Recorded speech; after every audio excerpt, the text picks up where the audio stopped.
What's going on, Chooms? JonJonTheWise here, and I got another Cyberpunk video for you guys. Today, I want to talk about a retrospective of Cyberpunk Red. I want to talk about the game so far and how I feel about it, the positive, the negative, things I like, things I would change. And really, this is just a discussion-based video, and this is not meant to be some kind of bashing video on the game. On the contrary, it is my favorite game, so I just wanted to give my opinion on certain things. But before we get into that, make sure you join that Discord community. The link is in the description below. Subscribe to the podcast, Tabletop Cyberpunk. Follow me on social media at JonJonTheWise. And of course, if you really want to support this channel, patreon.com/JonJonTheWise is the best way to do so. So I want to start this video by letting you all know that Cyberpunk Red and Cyberpunk 2020 are my favorite tabletop RPGs of all time. I grew up playing Cyberpunk 2020, and it really has a lot of great memories connected to it. Cyberpunk Red is looking like it's doing the exact same thing for me. Cyberpunk, in my opinion, has always been the type of game where you're encouraged to create things on your own, to change things that you don't like. And I've even seen it in a few supplements where they say if there's something you don't like, change it, delete it, modify it, whatever you got to do to make it work for your game. And that's a common kind of philosophy that I've always had playing Cyberpunk. So even if there were things that I didn't like in Cyberpunk Red, I had no problem making changes to it. On top of that, Talsorian Games is one of the greatest companies that deals with their community. This is the best community I've ever been a part of. They have monthly DLCs for us, and really it is a great place to cultivate good gaming with good people, and that's what I'll always take away from this RPG. So let's get into the nitty gritty, and I want to talk about first all the positive things in the game, the things that I really love and fell in love with Cyberpunk Red. Starting off, before you ever play a game, pre-campaign prep is really easy with Cyberpunk Red because of the life path system. It gives you all the puzzle pieces so you can create a vast story that involves your characters, that has plots that intertwine with each other. And if you're ever thinking, who do I put in, who's interesting, who's important, all you got to do is look at your player's life path and you got all the information that you need. Combat in Cyberpunk 2020 was rough. It was crazy, it was deadly, and I think Cyberpunk Red did a really good job in trying to minimize all the crunch and keeping the lethality of it. Critical injuries is one of those masterpiece mechanics. I think they did a really great job with introducing it.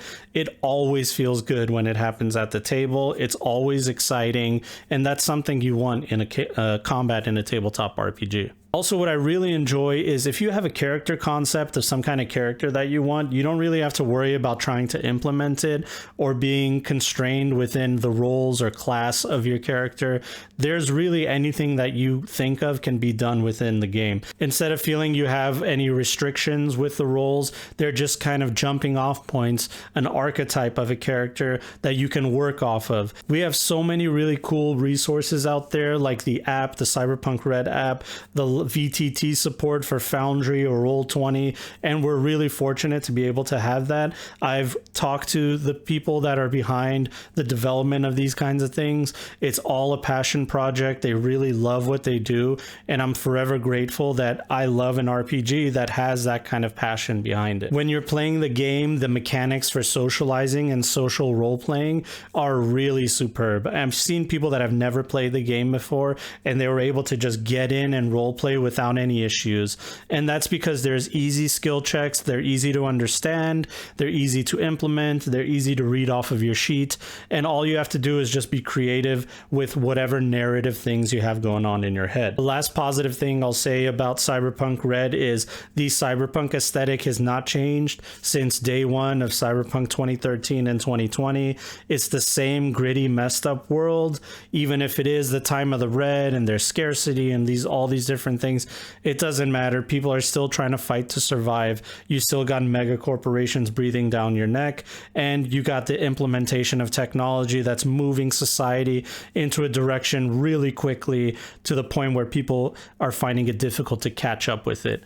That's peak Cyberpunk. That's exactly what I want in my Cyberpunk game, and we get exactly that. All right, chooms, let's get to it. Let's talk about the things that I feel like are not working for me, things that I've had to change within my own personal games, and throughout time after trying them rules as written, I've decided to change them in my own format, tested them, and now I have this like sweet spot of playing Cyberpunk Red. And remember, this is all my own opinion. Your opinion might differ from mine. Your opinion is just as valid as mine. First up, I want to talk about the role abilities of Charismatic Impact, Operator, Rumors, and Backup. Of course, for the Rockerboy, the Fixer, the Media, and the Lawman.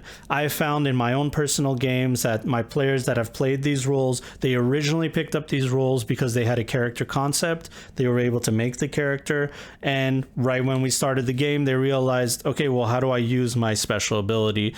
What applications does it have? And even though the book it tells you exactly what you can do, it doesn't feel like there is a connection where the player understands when to use that ability. But if you look at the other counterparts, we understand what a solo can do, we understand what a med tech or a tech can do, and even the netrunner, of course, it is all laid out pretty clearly for those roles. And I found that when my players play those characters, they know exactly what they can do, they know their limitations, and they know their potential. But going through them one by one, Charismatic Impact, the rules say that if somebody is a fan of yours or a group of people are a fan of yours, then they will be influenced by what you have to say to them. So the prerequisite is your player has to be in a place where there are fans of his. So it kind of leaves the onus on the game master to always have a fan somewhere nearby so the player can interact with them to do a small thing for them. And even then, it's like, why don't I just use my persuasion? I could just put all of my invest into my persuasion skill, persuade 1, 2, 3 a group of people, and tell them what I want them to do. So where does Charismatic Impact differ from that? And of course, there is a nuance. There is the fact that they're your fans, so they're a lot more rabid. They want to impress you. But the only problem is the players have not been able to find an application for it where persuasion didn't make sense. The Operator kind of falls under the same kind of category. It tells you the kind of languages you know. It tells you the kind of circles that you deal in. And it's very vague. It's very esoteric. It's more philosophical. And it doesn't feel like a real mechanic. In my experience, a lot of players have been confused as to when to use haggle, when to use trading. And really, they just didn't understand. So am I just like good at making deals? Is that what my fixer does? But for a player that's just trying to play a fixer, they don't really understand when they can use that role ability. Rumors is a really cool mini game that's on the side of the game. It's kind of on the outskirts. Your game master has to work with you, and it's like something that you do before the game begins or in the middle of the game. And it's just basically a phone call that you have with somebody where they tell you some kind of information. Once again, does that mean that other roles cannot do the same thing? No, you can do the same thing. You can hear a rumor and understand a rumor. The application, once again, doesn't feel like it's as obvious as any of the other roles. Last but not least, Backup. The only issue that I have with Backup is, in my experience, combat is a lot faster than what the core rulebook implies. I've seen combat end under 4 rounds almost every single time. And that's because it snowballs, critical injuries come in, people get killed, people run away. You're talking about human beings and human interactions. They're going to run away. They're not going to always fight to the last man. So I've noticed that within 4 rounds, maybe 5 maximum, the combat is completely over. And if you're rolling a d6 to find out when your backup can come in, anything above a 3 or a 4 doesn't really apply all that much. They get there and they're like, okay, well, the fight's over. Or what do you want us to do? You want us to leave? All right, we're gone. And then there's also the idea that you might not be able to source the backup. You could roll the roll ability and it might not happen. It might not come through for whatever reason. They don't recognize your authority. They don't want to help you. They're too busy. So then it feels like, okay, I never know when I can use this ability. And when I am able to use this ability, it doesn't come through. When I am able to use this ability, it comes through, but it comes too late. So those are my main issues with the backup ability. All right, next up, let's talk about the economy. I've had my buddy James on many times to talk about the economy. We've set the record straight within the community, and the current lore has it as Cyberpunk Red being a scarcity economy, which means that things have value if they function, things have value if they exist. It doesn't matter where you source it from, how you source it, things have value because there isn't much of it out there. This whole scarcity thing that's going on with the economy is completely different than what's going on in Cyberpunk 2020 and in Cyberpunk 2077. Those are a time of abundance where you have vending machines that sell you guns. You can buy guns from corner stores, and they have varying prices. They're all competing with each other, and there really isn't that scarcity that is within Cyberpunk Red. And I found that a lot of my players, they don't really enjoy living that post-apocalyptic scarce Fallout type of vibe in their Cyberpunk game. They want a big city with big lights, abundance, corporations, excess, internet, worldwide internet. You know, they want that kind of lifestyle because it's similar to the world that we have here. It's similar to the video game 2077. It's similar to 2020. And while Red is taking a risk and moving into a direction of scarcity, I found that my players actually don't enjoy playing that type of lifestyle. The categories within the economy are fixed, and I found that a lot of my players actually enjoy when I use them as approximations as to about how much an item will be. For example, an assault rifle is 500 eddies, but I might say, yeah, but this assault rifle is made by Constitutional Arms. It's a little bit cheaper. It's a little bit more mass produced. It's 380 eddies. And this one is made by Militech. It's military grade, and it's only been contracted to certain military groups. This is a big deal of a assault rifle. It never fails. This is a 750 eddy assault rifle. So as you can see, they're approximately around the same price, but 500 is like the middle point, and the ones under and below it are the ones that variate from it. And I spoke about it earlier when I talked about the fixer role, the whole trading, haggling, operator interaction is really hard to understand. Sometimes you can use all the skills, sometimes you can only use some of the skills, and really all my players ask me like, hey, can I talk this guy down on the price? And the answer I always give is yes, of course you can, because that's a real life application. No matter where you are, who you're with, you can always try to haggle a price somewhere. They can tell you to kick rocks. They can tell you, look, this is a fixed price. We don't haggle here. This is a Walmart, sir. Or they can tell you, hey, you know what? All right, if you buy in bulk, then, you know, or if you do me a favor, I'll give you a discount. That's all stuff that I would love my players to have agency on, and I don't want to limit them just because they don't have the operator skill.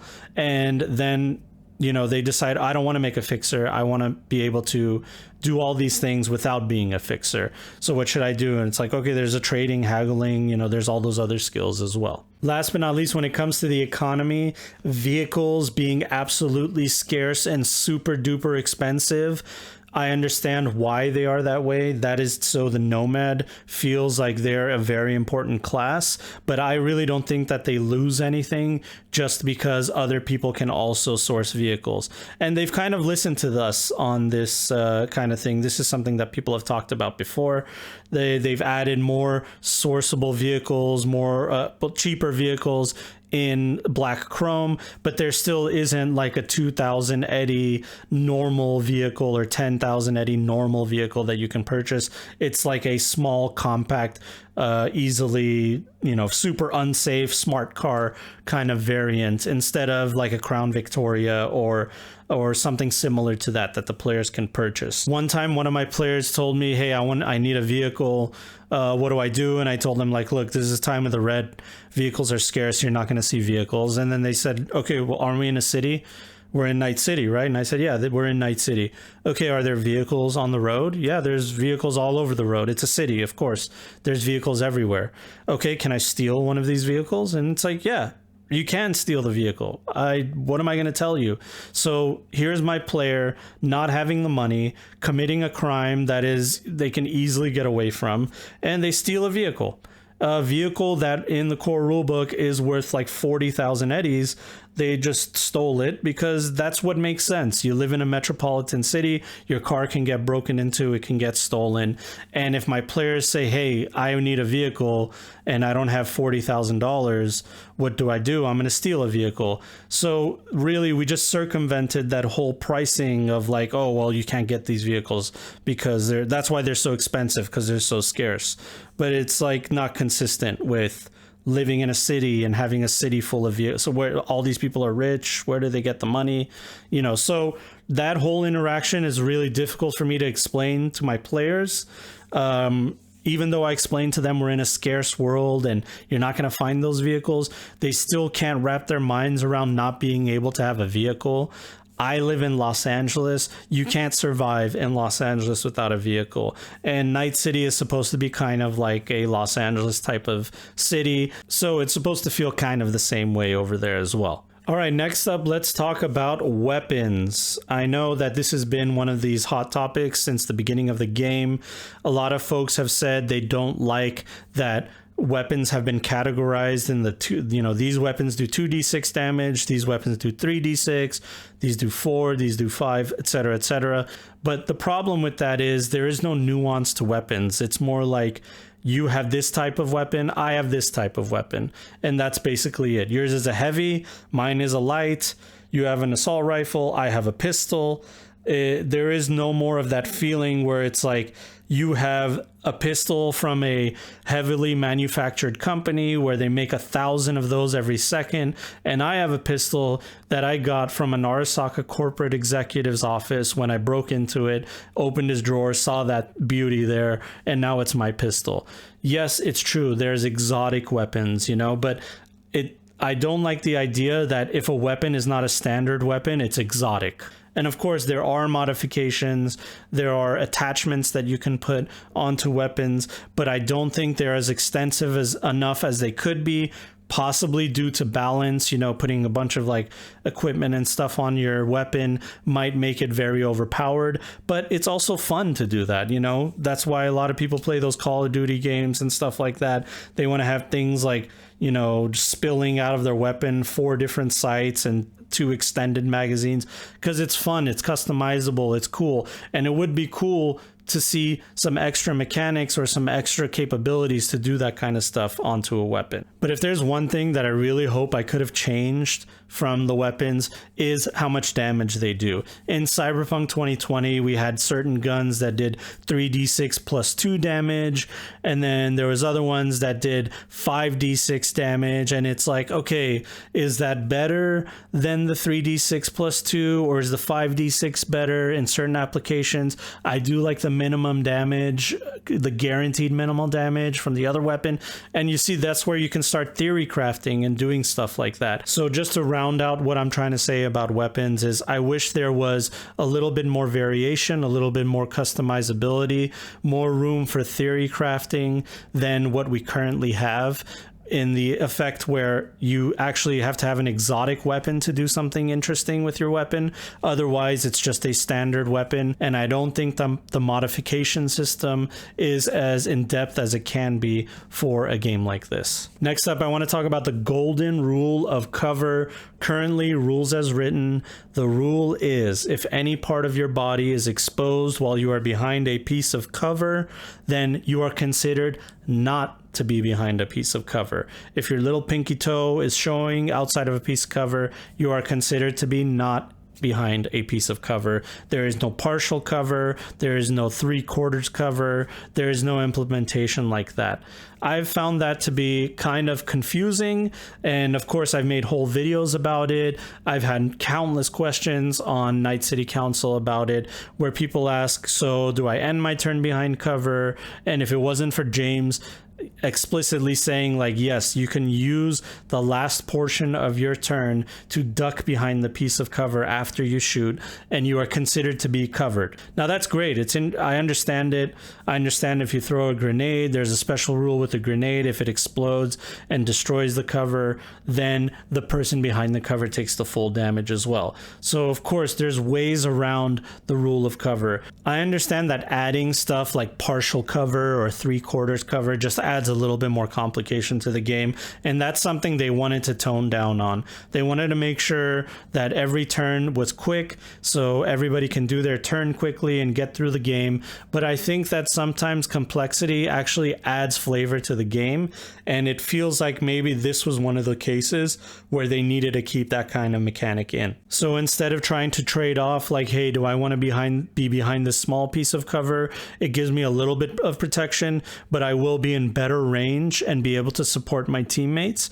Or do I go to this heavy piece of cover, hide behind it completely because I'm a net runner, I don't want to be targeted, and I need to be safely away from all the bad guys. Right now I've found in its current implementation, the players just go from one piece of cover to another, hiding behind it, and you get this weird, awkward XCOM style of combat where you're trying to find somebody's pinky toe or their ankle or their heel, just so you can say, oh yeah, I have line of sight, I can see you, you're not in cover anymore. And it doesn't feel as intuitive as what you would see like in a movie firefight or real life applications. Next up, I want to talk about combat's length, the prolonged combat problem.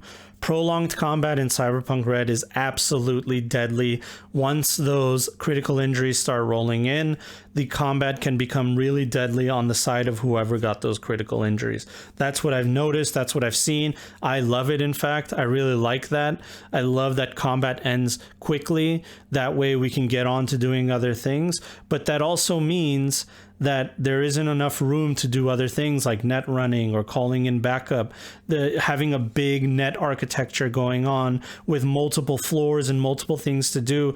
I've seen my net runner players just say, you know what, I mean, like, yeah, I could fight these black ice and go through this like dungeon and do all this kind of net running, or I could just pull out my shotgun and like actually help and end this combat as quickly as possible. And everybody wants to be carrying an assault rifle. It's an assault rifle meta. It's not hard to source an assault rifle. All you need is a fixer, and a fixer is plentiful. You can find them all over the city. They would love to work with you. Why wouldn't they want to sell you an assault rifle? Why not?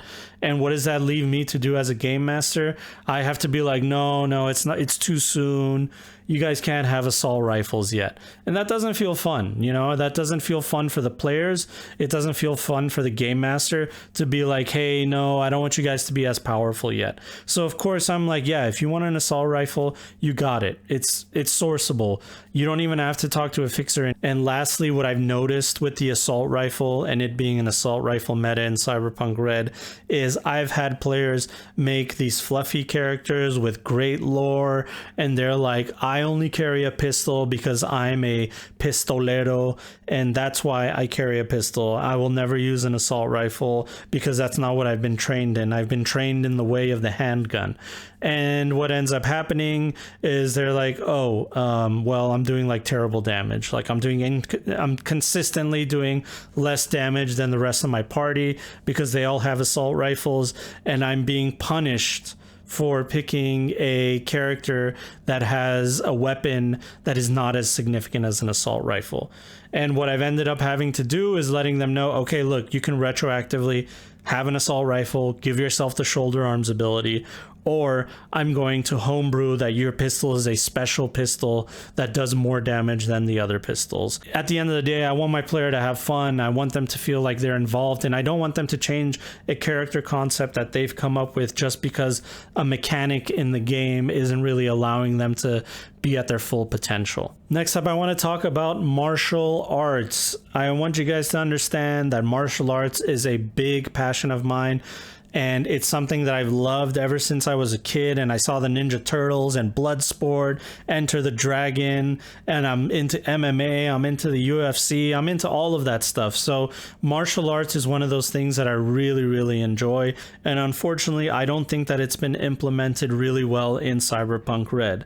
The only real amazing benefit that you can get from martial arts is ignoring half of somebody's armor whenever you're attacking them, which is really powerful. And also there's things like, you know, karate has a flying kick ability. but Taekwondo doesn't. And it's like, okay, well, why doesn't Taekwondo have it? And unfortunately, there is no implementation of a grappling martial art. And it really feels like the martial arts that are in the core rulebook feel kind of like an afterthought. I just don't think that it's as in-depth as it should be for Cyberpunk Red. In a world where people are defending themselves from violence, where violence is around every corner, and martial arts is not just some way to learn how to kick ass. It's also a lifestyle. It's a disciplinary lifestyle where you present yourself in a certain way, you gain confidence, you feel empowered, and that doesn't really come off in the core rulebook of Cyberpunk Red. One of the major examples that I was really kind of disappointed not to see within the book is Brazilian Jiu-Jitsu. Anybody who has watched MMA in the past 20 years knows how important Brazilian Jiu-Jitsu is. It is a martial art that has no striking within it. It's an entirely a grappling martial art, and that's why maybe some people it doesn't really click with them. But with the advent of MMA, we found out that Brazilian Jiu-Jitsu is one of the most important martial arts to learn, and I was really disappointed not to see some kind of implementation of it within the core rulebook. I know that in 2045, by then, there's going to be Jiu-Jitsu gyms all over the place because it's one of those booming and blooming martial arts that everybody is trying to learn, even if they're pacifists. Last but not least, I want to talk about cyberware and brawling and martial arts. Currently, there is no implementation for cyberware enhancing the type of damage that you do in a hand-to-hand fight.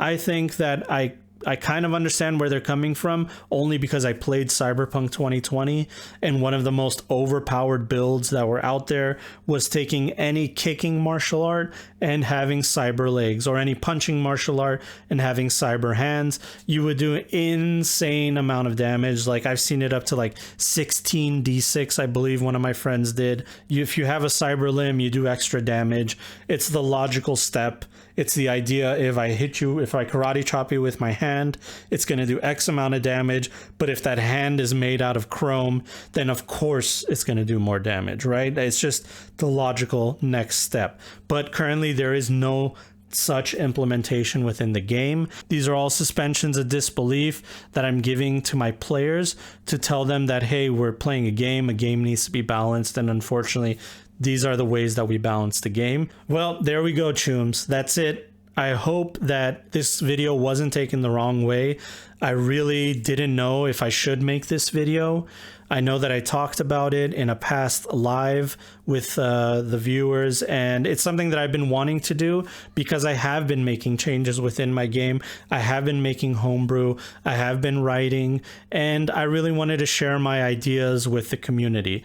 Now, do I expect Artelsorian to fix any of this stuff? Am I trying to get on my soapbox to get them to change things? Absolutely not.